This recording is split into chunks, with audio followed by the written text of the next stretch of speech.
తొలి పంచాయతీ గ్రామ పంచాయతీ. ఒక ఎంపీటీసీ, మాజీ ఎంపీటీసీ ఉన్నాడు, అనుభవజ్ఞుడు. మరి ఆయనను ఎదుర్కొనే శక్తి ఉన్నదా?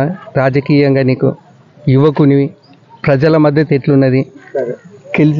గెలిచిన తర్వాత ఏం చేయాలనుకుంటున్నావు? ప్రధాన సమస్య ఊరి గ్రామ ప్రజల కోసం, దాని గురించి నువ్వు చెప్పు. ప్రజలను ఎదుర్కోగలుగుతున్నావా పాతోళ్ళను, ప్రత్యర్థులు?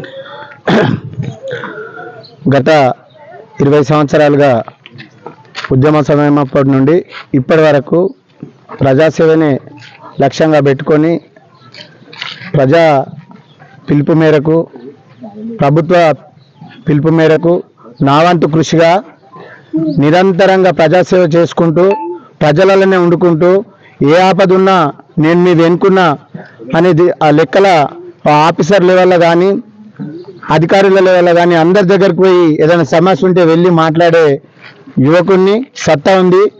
నా ప్రత్యర్థులు ఉన్నారు, మాజీ ఎంపీటీసీ, ఉప సర్పంచ్ గారు, అలాగే కాంగ్రెస్ బలపరిచిన అభ్యర్థి అయినటువంటి ఇంకొక వ్యక్తి, ఇంకొకరు ఇండిపెండెంట్ వ్యక్తి.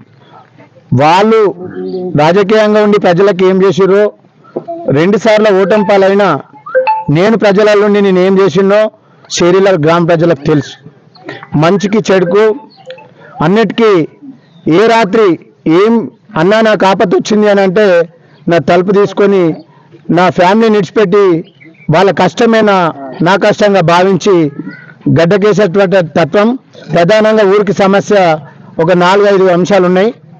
ప్రధాన అంశం ఏంటి? గెలిచిన రోడ్డు.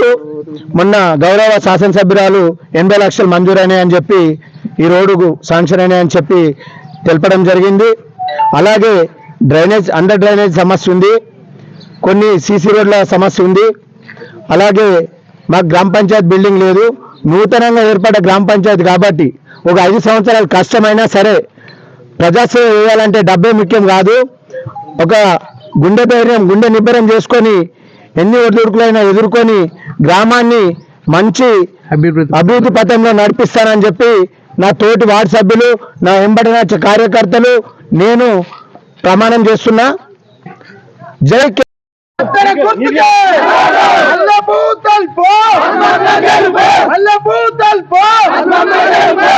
గుర్తుకే